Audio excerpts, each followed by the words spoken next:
में कौन किसको समर्थन दे रहा है, पहले तो आप उन्हीं के खिलाफ चुनाव लड़िएगा, हाँ, और उसके बाद उन्हीं को समर्थन देने की बात कीजिएगा।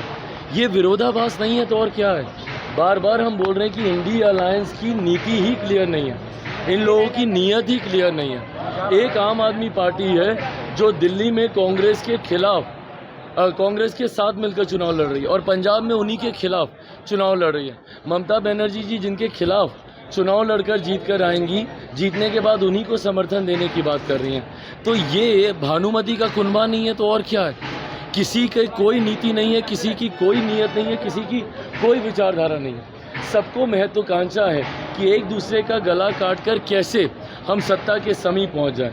हकीकत है देश की जनता ये तमाम बातें देख रही है। देश की जनता ने बटा हुआ विपक्ष भी देखा है और प्रधानमंत्री जी के नामांकन और हर मंच पर एनडीए की एकजुटता भी देखी है।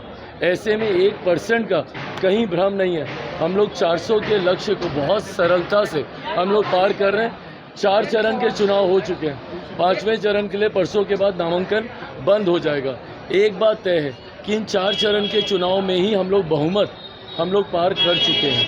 अब उसके बाद जितने आगे के 3 चरण हैं उसमें एनडीए अब अपने प्रदर्शन को कितना और बेहतर कर ले, लड़ाई उसकी है, बहुमत के पास अब होने वाली है।